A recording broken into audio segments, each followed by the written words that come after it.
Hello दोस्तों, आज का टॉपिक है पोरोसिटी। आज हम पोरोसिटी के बारे में जानेंगे। पोरोसिटी क्या होती है? ये वेल्डिंग में आने वाला एक बहुत कॉमन डिफेक्ट है जिसके बारे में हमें जानकारी होनी चाहिए। पोरोसिटी जो होता है वो एक कैविटी लाइक डिफेक्ट होता है।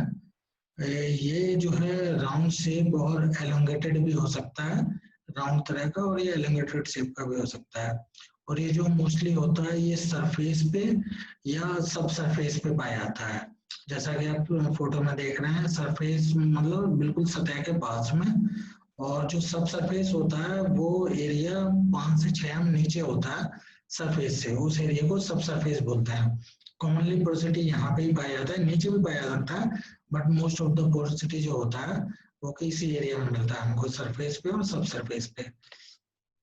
जो ये पोरोसिटी होता है ये मोल्टन वर्लपूल में गैसों के एंट्रैप्ड हो जाने के कारण होता है। मोल्टन वर्लपूल मतलब जब वेल्डिंग हम करते हैं तो जो हमारा वेल्ड होता है वो जो होता है वो क्या कहते हैं, मोल्टन स्टेज में होता है और वो धीरे धीरे ठंडा होता है। तो जो गैसेस होती है एंट्रैप्ड गैसेस, वो जो है इसके अंदर से क्या कहते हैं बाहर नहीं निकल पाती हैं।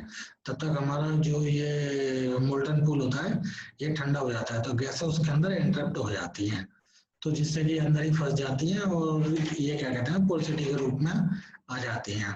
जो एंट्रैप्ड गैसेस होती हैं उसमें commonly hydrogen, oxygen, nitrogen, CO2, hydrogen sulphide, argon और हीलियम होते हैं। जो हाइड्रोजन होता है वो मेजर कॉज होता है पोरोसिटी का। हाइड्रोजन गैस इसमें ज्यादा होती है जिसकी वजह से कि पोरोसिटी आती है।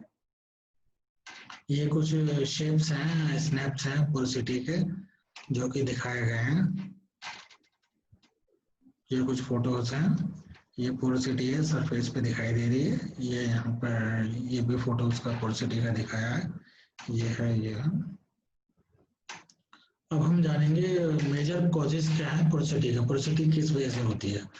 तो जो पोरोसिटी होती है वो excessive nitrogen, hydrogen, oxygen atmosphere में हो जाती है, तो उसकी वजह से पोरोसिटी आ जाती है। ये कहाँ से आते हैं? जब हम वेल्डिंग करते हैं तो हमारा जो ये फिलर मटेरियल या बेस मटेरियल की सरफेस पे कुछ हो तो वहां से गैसेस उसके अंदर चले जाते हैं, मोल्टन पूल में चले जाते हैं, जिससे कि पोरोसिटी फॉर्म होती है। अगर मोल्टन पूल का जो सॉलिडिफिकेशन रेट है ज्यादा हो, मतलब क्या होता है, जैसे ये जब हम वेल्डिंग करते हैं तो हमारा जो मोल्टन पूल होता है जल्दी जल्दी ठंडा होता है। ठंडा होता है तो गैसेस जो हैं वो बाहर नहीं निकल पाती, तो उससे पोरोसिटी फॉर्म हो जाती है। अगर ये सॉलिडिफिकेशन रेट थोड़ा ज्यादा होगा, मतलब धीरे धीरे सॉलिड होगा, तो गैसेस बाहर निकल जाएंगे और पोरोसिटी नहीं आएगी। अगर हम डर्टी फिलर मटेरियल और बेस मेटल, हमारा इलेक्ट्रोड अगर डर्टी है, फिलर मटेरियल डर्टी है या बेस मटेरियल डर्टी है, तो भी पोरोसिटी आने के चांसेस होते हैं।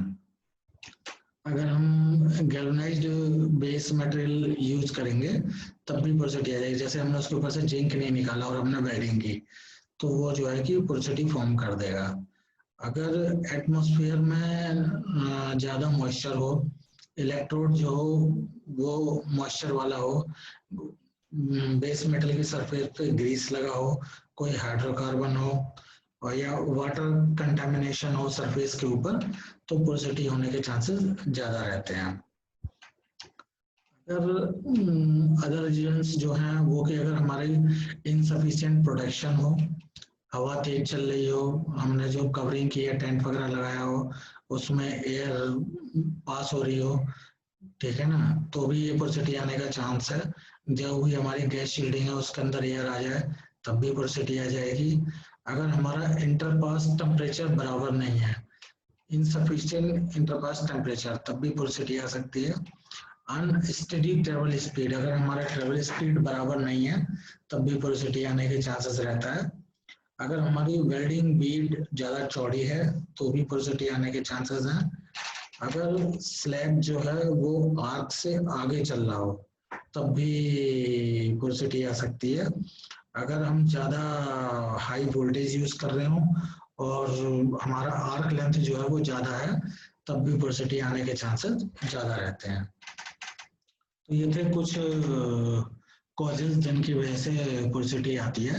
अब मैं आपको कुछ रेमेडीज बताऊंगा कि पोरोसिटी की रेमेडीज क्या होती है। जैसे कि अगर हम लो हाइड्रोजन इलेक्ट्रोड को यूज करें या लो हाइड्रोजन वेल्डिंग प्रोसेस को यूज करें तो पोरोसिटी आने के चांसेस ज्यादा है। जैसे कि हम जानते हैं hydrogen is major cause for the porosity, तो हमें लो हाइड्रोजन इलेक्ट्रोड या low hydrogen welding process use करना चाहिए। अगर हमारा इलेक्ट्रोड या filler material high deoxidiser content वाला है तो पोरोसिटी को रोका जा सकता है।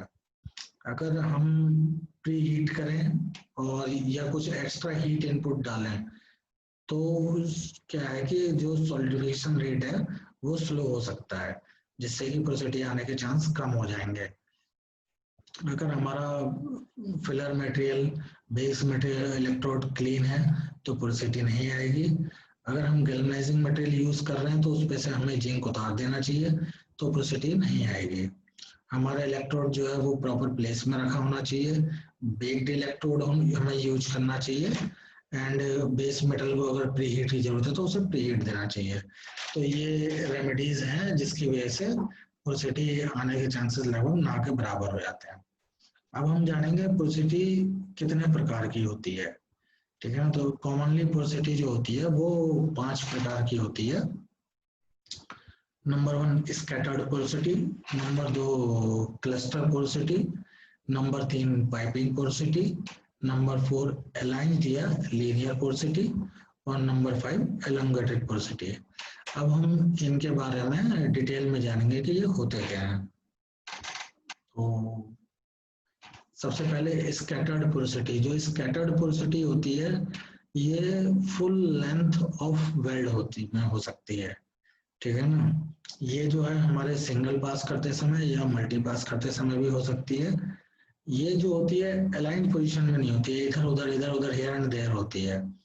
ठीक है ना, और चारों तरफ स्कैटर्ड पोजीशन में होती है। तो हम देखेंगे ये फिगर है जिसमें कि ये दिखाया है कि ये स्कैटर्ड पोरोसिटी कैसी होती है। देखिए पोरोसिटी इधर उधर स्कैटर्ड पोजीशन में है। ठीक है ना, तो ये 2 फोटोज हैं जिनसे कि ये क्लियर हो रहा है कि स्कैटर्ड पोरोसिटी कैसी होती है। दूसरा है क्लस्टर पोरोसिटी। जो क्लस्टर पोरोसिटी होती है ये लोकल एरिया ऑफ वेल्ड होता है और ये कई जगह में हो सकता है। इसका क्लस्टर जो है कई जगह में हो सकता है। जैसे कि ये एक हमने दिखाया है क्लस्टर पोरोसिटी, यहाँ पे क्लस्टर पोरोसिटी है और यहाँ पे क्लस्टर पोरोसिटी है और ये क्लस्टर पोरोसिटी है। जैसा कि आप इसमें देख रहे हैं कई सारे वेल्ड के पास में पोरोसिटी हैं, ये जो कि एग्जाम्पल है क्लस्टर पोरोसिटी का। नंबर तीसरा है पाइपिंग पोरोसिटी। पाइपिंग पोरोसिटी के लिए कंडीशन ये है कि इसका लेंथ जो होता है वो विड्थ से ज्यादा होता है। ठीक है ना, जैसे कि आप इसमें देख रहे हैं पोरोसिटी की लेंथ है और ये विड्थ से ज्यादा है। ठीक है ना, और ये वेल्ड फेस जो कि वेल्ड का फेस है इसके परपेंडिकुलर होता है, वर्टिकल में होता है। ठीक है ना, तो यहाँ पे दिखाया जैसे ये होल्स हैं उसका क्रॉस सेक्शन काट के यहाँ पे दिखाया कि कैसे ये पाइपिंग पोरोसिटी है।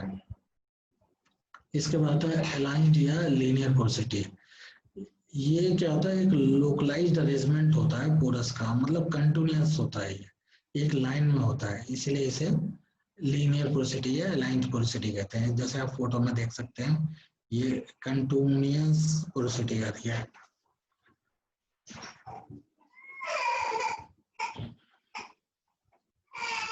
तो जो ये पोरोसिटी है आप देख रहे हैं ये एक लाइन में है और क्या कहते हैं ये कंटिन्यूअस होती है। ठीक है ना, जैसे ये भी एक है, इसको ग्राइंडिंग करने के बाद हमने देखा कि इसके अंदर ये सब सरफेस में पोरोसिटी था कंटिन्यूअस के। एल्युमिनियम के जॉइंट में हमने ग्राइंडिंग करके पता किया है कि ये लीनियर पोरोसिटी है।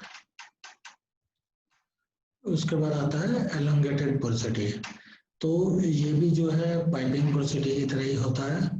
इसकी क्या होता है कि लेंथ जो है विड्थ से ज्यादा होती है और ये जो होती है वेल्ड एक्सिस के पैरेलल होती है। जैसे कि आप ये देख रहे हैं ना ये एलोंगेटेड पोरोसिटी है, ये वेल्ड एक्सिस के पैरेलल होती है, जबकि पाइपिंग पोरोसिटी वेल्ड एक्सिस के परपेंडिकुलर होती है। तो और ये कंटिन्यूस हो सकती है जैसा कि फोटो में आप देख रहे हैं।